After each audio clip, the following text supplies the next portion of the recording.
अस्सलाम वालेकुम स्टूडेंट्स, मैं हूं मुस्तजाब हैदर, आपका फ़िज़िक्स टीचर। हम लोग पढ़ रहे हैं चैप्टर नंबर 11 की एक्सरसाइज के शॉर्ट क्वेश्चंस। हम लोगों ने अपने प्रीवियस लेक्चर में पहले 4 शॉर्ट क्वेश्चंस डिस्कस किए थे। आज के लेक्चर में हम क्वेश्चन नंबर 5, 6 और 7 इन 3 शॉर्ट क्वेश्चंस को डिस्कस करेंगे। तो चलें वाइट बोर्ड की तरफ चलते हैं और लेक्चर का आगाज़ करते हैं। स्टूडेंट्स, हमारे पास नेक्स्ट क्वेश्चन है 11.5। Specific heat of a gas at constant pressure is greater than specific heat at constant volume. Why? Students, ये पूछा जा रहा है कि specific heat at constant pressure जो है वो specific heat at constant volume की निस्बत ज़्यादा क्यों होती है।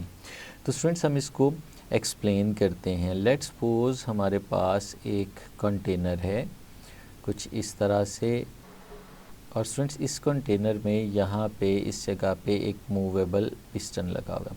सिमिलरली इसी तरह का एग्जैक्टली आइडेंटिकल हमारे पास एक और कंटेनर है और यहाँ पे भी इसमें मूवेबल पिस्टन लगा हुआ है। अब स्टूडेंट्स दोनों में हम लोगों ने एक ही तरह की गैस प्लेस की हुई है, यहाँ पे भी और यहाँ पे भी। दोनों कंटेनर्स के अंदर हमारे पास आइडियल गैस मौजूद है। अब स्टूडेंट्स हम लोगों ने क्या करना है कि इसका टेम्परेचर 1 केल्विन इंक्रीज़ करना है, क्योंकि स्पेसिफिक हीट क्या होती है, ये वो अमाउंट ऑफ हीट होती है जो इसमें ऐड करने से हमारे सिस्टम का टेम्परेचर 1 केल्विन राइज़ हो जाए। यानी amount of heat required to raise the temperature of a gas by 1 kelvin is called specific heat. इतना हमें टेम्परेचर इंक्रीज़ करना। अब स्टूडेंट्स देखें ज़रा, दो कंडीशंस बताई गई हैं। एक कंडीशन में कहा गया है कि कांस्टेंट प्रेशर लेना है हम लोगों ने, और एक में बताया गया है कि हमें कांस्टेंट वॉल्यूम लेना है। अब स्टूडेंट्स अगर हम लोग वॉल्यूम को कांस्टेंट करना चाहें, अब वॉल्यूम कांस्टेंट करने का क्या तरीका है कि ये जो गैस हमारे पास एक कंटेनर में मौजूद है, हम इसके ये जो मूवेबल पिस्टन इसके ऊपर लगा हुआ था, हम उसे हिंज्ड कर देते हैं, हम उसे यहाँ पे जोड़ देते हैं, फ़िक्स कर देते हैं कि ये ऊपर को ना जा सके। इसका मतलब ये होगा कि अब इसका वॉल्यूम फ़िक्स हो गया, क्योंकि वॉल्स साइडों पे मूव नहीं कर सकती, इसका बॉटम भी मूव नहीं कर सकता, सिर्फ पिस्टन ऊपर की तरफ जा सकता था, उसे भी हम लोगों ने यहाँ पे फ़िक्स कर दिया।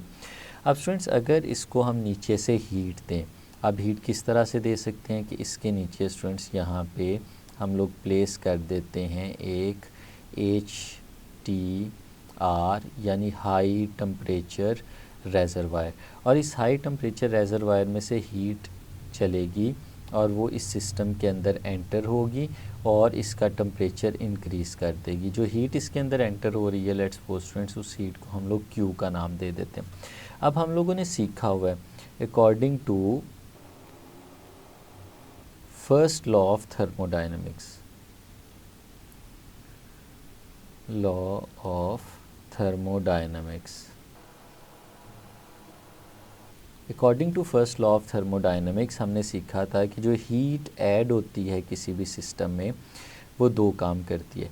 एक उसकी इंटरनल एनर्जी को इंक्रीज़ करती है और दूसरा वो वर्क करती है।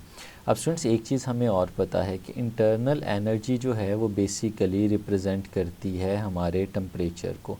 अगर इंटरनल एनर्जी ज़्यादा होगी तो टेम्परेचर ज़्यादा होगा, इंटरनल एनर्जी कम होगी तो टेम्परेचर कम होगा। अब स्टूडेंट्स इस केस में ये जो हम यहाँ पे देख रहे हैं, इस जगह पे हमने वॉल्यूम कांस्टेंट रखा हुआ है। तो स्टूडेंट्स अगर कांस्टेंट वॉल्यूम है तो हमारे पास वर्क कोई नहीं हो रहा, क्योंकि पिस्टन हमारा अपवर्ड डायरेक्शन में मूव नहीं कर रहा, ये यहाँ पे रुका हुआ है, तो कोई भी वर्क यहाँ पे नहीं हो रहा। और वर्क अगर नहीं हो रहा तो इसका मतलब है कि हमारा W ज़ीरो हो गया, और अगर W ज़ीरो हो जाता है तो हमारे पास Q is equal to delta U आ जाता है। यानी हम जितनी भी हीट सप्लाई कर रहे हैं वो सारी की सारी उसकी इंटरनल एनर्जी को इंक्रीज़ करने में इस्तेमाल हो रही है, because work in this case is zero. ये हम किसकी बात कर रहे हैं स्टूडेंट्स, ये हम बात कर रहे हैं उसकी जब हम लोगों ने प्रेशर को कांस्टेंट रखा हुआ है, कांस्टेंट वॉल्यूम के केस में। अब स्टूडेंट सेकंड केस में जाते हैं जहाँ पे हम लोगों ने प्रेशर कांस्टेंट रखा हुआ है। अब प्रेशर कैसे कांस्टेंट रखेंगे, हम इसके नीचे भी एक उसी तरह से HTR प्लेस कर देते हैं, हाई टेम्परेचर रेजरवायर है, और यहाँ से स्टूडेंट्स हीट निकलेगी और हमारे सिस्टम के अंदर यहाँ पे एंटर होगी। लेट्स सपोज स्टूडेंट्स जो हीट यहाँ पे एंटर हो रही है वो Q है। अब स्टूडेंट्स हीट के एंटर होने की वजह से क्या होगा, जो हमारे गैस के मॉलिक्यूल्स हैं वो इस पिस्टन के ऊपर पहले की निस्बत ज़्यादा प्रेशर एक्सर्ट करेंगे, क्योंकि अब उसका टेम्परेचर इंक्रीज़ हो रहा है। और फिर उसका अल्टीमेट इफ़ेक्ट क्या होगा कि ये पिस्टन राइज़ करके ऊपर की तरफ जाना शुरू कर देगा। और लेट्स सपोज स्टूडेंट्स ये वो डिस्टेंस है जो उसने ट्रैवल कर लिया और ऊपर की तरफ चला गया। अब ये इसलिए गया है क्योंकि जो इस पर प्रेशर लग रहा था वो प्रेशर हम लोगों ने चेंज नहीं किया, कांस्टेंट रखा एक्सटर्नल प्रेशर। अब स्टूडेंट्स जब प्रेशर कांस्टेंट रहा तो इसका वॉल्यूम जो था वो इंक्रीज़ हो गया। और वॉल्यूम इंक्रीज़ होने का क्या मतलब है, वॉल्यूम इंक्रीज़ होने का मतलब है कि जो हमने पढ़ा हुआ है कि Q is equal to delta U plus W है, तो इसका मतलब है कि Q जो हीट हमने प्रोवाइड की थी उसका कुछ हिस्सा तो इंटरनल एनर्जी को इंक्रीज़ करने के लिए यूज़ हो गया और उसका कुछ हिस्सा जो है वो वर्क में कन्वर्ट हो गया। लेकिन ये उस वक़्त हुआ जब हम लोगों ने कांस्टेंट प्रेशर रखा हुआ था। अब स्टूडेंट्स अगर इन दोनों केसेस को हम लोग देखते हैं तो पहले केस में अगर हम लोग देखें जो हीट हमने सप्लाई की थी उस हीट का सारा हिस्सा जो था वो उसकी इंटरनल एनर्जी यानी टेम्परेचर को बढ़ाने में इस्तेमाल हुआ। लेकिन दूसरे केस में जो हमने हीट दी है उसका कुछ हिस्सा तो इंटरनल एनर्जी यानी टेम्परेचर को बढ़ाने में यूज़ हो गया और कुछ हिस्सा वर्क करने में यूज़ हो गया। हम यहाँ पे वर्क को नहीं देख रहे, हमने तो सिर्फ देखना था कि कितनी इंटरनल एनर्जी इंक्रीज़ हो रही है यानी कितना टेम्परेचर इंक्रीज़ हो रहा है। तो पहले केस में कांस्टेंट वॉल्यूम में सारी की सारी हीट जो है वो टेम्परेचर को इंक्रीज़ करने में यूज़ हो जाती है, इसलिए कम हीट से हम 1 केल्विन टेम्परेचर इंक्रीज़ करा सकते हैं। लेकिन जो दूसरा केस है उसमें जो हीट प्रोवाइड करते हैं उसका कुछ हिस्सा वर्क करने में इस्तेमाल हो जाता है, इसलिए टेम्परेचर इंक्रीज़ करने के लिए जो अवेलेबल हीट है वो कम होती है। तो इसलिए हमें फिर एक्स्ट्रा हीट सप्लाई करना पड़ती है ताकि हम उसका टेम्परेचर 1 केल्विन बढ़ा सकें। तो इसलिए जो स्पेसिफ़िक हीट है at constant pressure that is greater than specific heat at constant volume. ये तो थी स्टूडेंट्स इसकी फ़िज़िकल एक्सप्लेनेशन, और इसकी मैथमेटिकल एक्सप्लेनेशन भी हम लोगों ने सीखी थी मोलर स्पेसिफिक हीट्स के केस में। हम लोगों ने पढ़ा था कि Cp minus Cv is equal to R। अब ये रिलेशन स्टूडेंट्स हम लोगों ने देखा था, और अगर इस रिलेशन को देखें तो हमने इसकी डेरिवेशन भी की थी, इसे प्रूव भी किया था। और इस रिलेशन में जो R हमारे पास है, R की वैल्यू पॉजिटिव है, इसका मतलब है Cp is greater than Cv, क्योंकि Cp में से Cv माइनस हुआ है और एक पॉजिटिव नंबर आ रहा है। तो पॉजिटिव नंबर तो सिर्फ उस वक्त ही आता है जब बड़े वाली वैल्यू में से छोटे वाली वैल्यू को सब्ट्रैक्ट किया जाए। तो इसका मतलब है कि Cp is greater than Cv। तो ये जो रिलेशन स्टूडेंट्स हम लोगों ने ड्राइव किया था अपने लॉन्ग क्वेश्चन के तौर पे, ये रिलेशन इसका मैथमेटिकल प्रूफ है और फिज़िकली हम लोगों ने देख लिया, क्योंकि सारी हीट जो है वो टेम्परेचर इंक्रीज़ करने में यूज़ हो जाती है कांस्टेंट वॉल्यूम के केस में, और सारी हीट नहीं इस्तेमाल होती कांस्टेंट प्रेशर के केस में। इसलिए जो specific heat at constant pressure है that is greater than specific heat at constant volume. Question number 6 students हमारे पास, give an example of a process in which no heat is transferred to or from the system but the temperature of the system changes। कह रहे कोई ऐसी example हमें बताएं जिस example में हमारा टेम्परेचर तो चेंज हो जाए लेकिन हीट जो है वो ट्रांसफ़र ना हो, यानी सिस्टम में हीट एंटर भी ना हो, सिस्टम में से हीट बाहर भी ना निकले, लेकिन हमारा जो टेम्परेचर है वो चेंज हो जाए। तो स्टूडेंट्स अगर इसकी एग्जांपल लें तो हम कुछ इस तरह से ले सकते हैं। लेट्स सपोज स्टूडेंट्स हमारे पास एक कंटेनर है, ये उस कंटेनर की वॉल्स आपके सामने ड्रॉ की जा रही हैं, और यहाँ पे स्टूडेंट्स एक पिस्टन है जो कि मूवेबल है, अप एंड डाउन मूव कर सकता है, ये वाला पिस्टन। अब स्टूडेंट्स अगर हम इसके अंदर कोई गैस प्लेस कर देते हैं, लेट्स सपोज स्टूडेंट्स यहाँ पे एक गैस इस सिस्टम में मौजूद है, और फिर हम लोग एक और काम करते हैं, ये जो कंटेनर है इसकी सारी वॉल्स को हम इंसुलेट कर देते हैं, यानी कोई ऐसा मटेरियल है जो इसकी हर एक साइड पे लगा देते हैं कि ना इसके अंदर हीट एंटर हो सके और ना ही इसमें से कोई हीट स्टूडेंट्स बाहर निकल सके। तो फिर ये एक इंसुलेटेड सिस्टम बन जाएगा, और इसका जो पिस्टन है हम उसके ऊपर भी यही मटेरियल जो है उसकी कोटिंग कर देते हैं। अब ये स्टूडेंट्स बिल्कुल एक इंसुलेटेड मटेरियल बन गया, जिस तरह का हमारे पास अक्सर घरों के अंदर थर्मस होते हैं जिनके अंदर हम लोग कोई भी लिक्विड जो है वो गर्म या ठंडा रखने के लिए इस्तेमाल करते हैं। अब स्टूडेंट्स ये जो गैस इसके अंदर मौजूद है, क्योंकि ये पिस्टन मूवेबल है, तो गैस के मॉलिक्यूल्स हर एक डायरेक्शन में फोर्स एक्सर्ट कर रहे होंगे, वॉल्स के साथ भी उनकी कोलिजन हो रही होगी, बॉटम के साथ भी हर एक डायरेक्शन में ये जो मॉलिक्यूल्स हैं ये कोलाइड कर रहे होंगे, और ये कोलिजन जो है पर पिस्टन के साथ भी हो रही होगी। तो क्या होगा कि इस वॉल्स और बॉटम तो चूँकि फ़िक्स्ड है लेकिन पिस्टन मूवेबल है, तो जब गैस के मॉलिक्यूल्स इस पिस्टन पे फोर्स लगाएंगे तो ये पिस्टन जो है वो अपवर्ड डायरेक्शन में मूव करना शुरू कर देगा। लेट्स सपोज स्टूडेंट्स ये मॉलिक्यूल्स इस पिस्टन को मूव करवाते हैं और इस जगह तक ले आते हैं, तो स्टूडेंट्स इसका वॉल्यूम इंक्रीज़ हो गया। अब इस वॉल्यूम को आहिस्ता आहिस्ता इंक्रीज़ किया हमारे गैस के मॉलिक्यूल्स ने, और इस जगह तक जब पहुंच गए तो ये इक्विलिब्रियम में आ गया। अब गैस के मॉलिक्यूल्स फर्दर इसको और ऊपर नहीं लेके जा सकते। अब स्टूडेंट्स इस केस में जब ये यहाँ तक पहुँच चुका था तो हमें क्या पता चल रहा है कि गैस का जो वॉल्यूम है वो इंक्रीज़ कर गया, यहाँ से लेके यहाँ तक पिस्टन ऊपर गया, और हम इसे कह सकते हैं कि अगर क्रॉस सेक्शनल एरिया के साथ देखें तो ये इसका चेंज इन वॉल्यूम है। हमें पता है कि जब गैस एक्सपैंड करती है तो उसका टेम्परेचर डिक्रीज़ हो जाता है। अब स्टूडेंट्स इस केस में भी गैस तो चूँकि एक्सपैंड की है, तो गैस के एक्सपैंड करने से यहाँ पे इसका टेम्परेचर इंक्रीज़ हो जाएगा, और कोई भी हीट अगर देखें तो ना सिस्टम में ऐड हुई है और ना सिस्टम में से बाहर निकली है। तो स्टूडेंट्स हमने सीखा था कि इस तरह के प्रोसेस को हम लोग एडियाबैटिक प्रोसेस कहते हैं।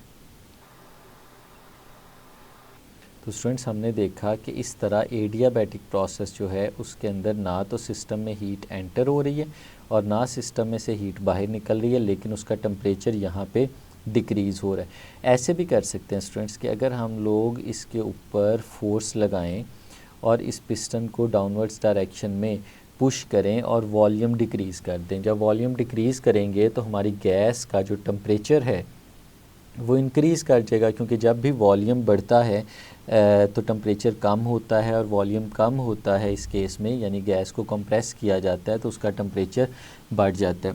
तो फिर स्टूडेंट्स एडियाबैटिकली अगर हम उसे एक्सपैंड होने दें या कंप्रेस होने दें तो दोनों केसेस में हीट सिस्टम में एंटर भी नहीं होगी और बाहर भी नहीं निकलेगी, लेकिन हमारा टेम्परेचर चेंज हो जाएगा। तो हम लोग कह सकते हैं कि in any adiabatic process heat will not enter or leave the system, but temperature may change। जैसे स्टूडेंट्स अभी आपको एग्जांपल दी एडियाबैटिक एक्सपेंशन की और एडियाबैटिक कंप्रेशन की। और स्टूडेंट्स अगर इसकी प्रैक्टिकल लाइफ में एग्जांपल्स की बात करें तो स्टूडेंट्स जो हमारे पास एग्जांपल्स हैं वो हमने एडियाबैटिक प्रोसेसेस की देखी थी कि rapid escape of gas from a burst tyre. अगर टायर फट जाता है तो उसमें से अचानक जो गैस बाहर निकलती है उसका एस्केप, ये एग्जांपल थी। और जो कंप्रेशन थी और क्लाउड फॉर्मेशन थी, ये स्टूडेंट्स इसकी एग्जांपल्स हैं। जी 11.7 स्टूडेंट्स हमारा क्वेश्चन है, is it possible to convert internal energy into mechanical energy? क्या इंटरनल एनर्जी को मैकेनिकल एनर्जी में कन्वर्ट किया जा सकता है? एग्जांपल को लेते हुए इसे एक्सप्लेन करें। तो स्टूडेंट्स एग्जांपल बहुत सिमिलर है जो हम लोगों ने प्रीवियस क्वेश्चन में भी डिस्कस की थी। लेट्स सपोज स्टूडेंट्स हमारे पास इसी तरह का एक कंटेनर मौजूद है और लेट्स सपोज स्टूडेंट्स इस कंटेनर पे यहाँ पे एक मूवेबल पिस्टन लगा हुआ है और फिर ये जो कंटेनर है इसको हम लोगों ने हर साइड से इंसुलेट किया हुआ है ताकि यहाँ पे कोई भी हीट एंटर ना हो सके और ना ही हमारे सिस्टम में से कोई भी हीट बाहर निकल सके। और स्टूडेंट्स ये जो मूवेबल पिस्टन हमने इसके अपर पार्ट पे लगाया हुआ है स्टूडेंट्स, इसको भी हम लोगों ने इंसुलेट किया हुआ है। ये पिस्टन है और इसको भी हम लोगों ने यहाँ पे इंसुलेट किया हुआ है, यानी यहाँ पे भी कोई भी हीट इसके किसी भी एंड से इसके अंदर ना एंटर हो सकती है ना बाहर निकल सकती है।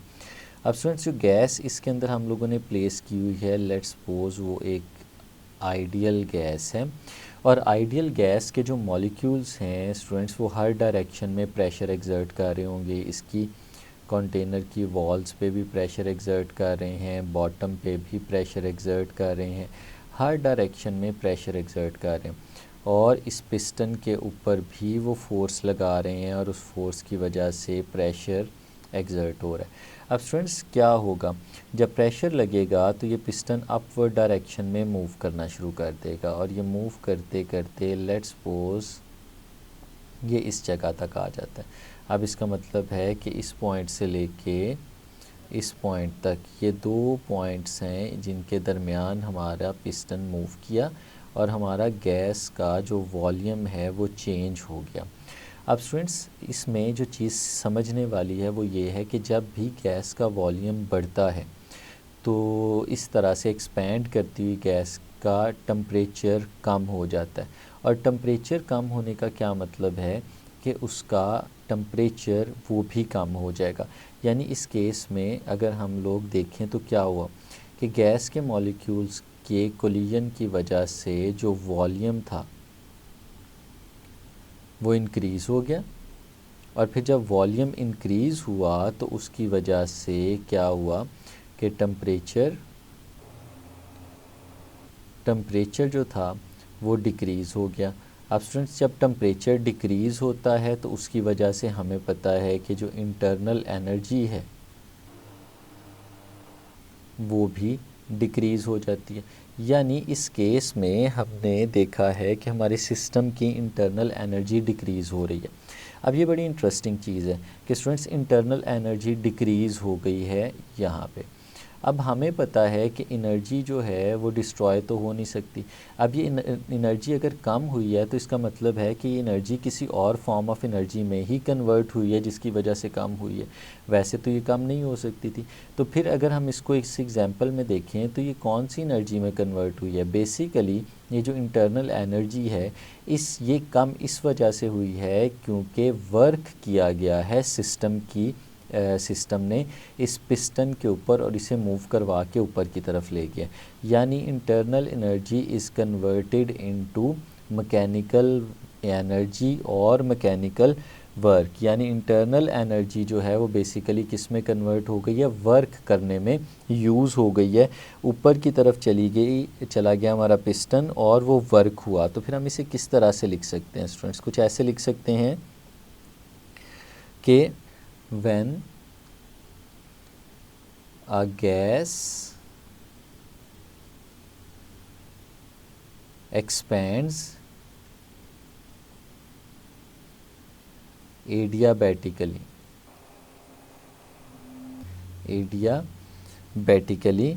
its internal energy decreases by doing work on the surrounding, on the surrounding. और फिर स्टूडेंट्स इसकी अगर हम एग्ज़ाम्पल की बात करें तो एवरीडे लाइफ में जो हमारे पास इसकी एग्ज़ाम्पल है वो हम लोग देख सकते हैं कि liquefaction of gases can be liquefied by this process।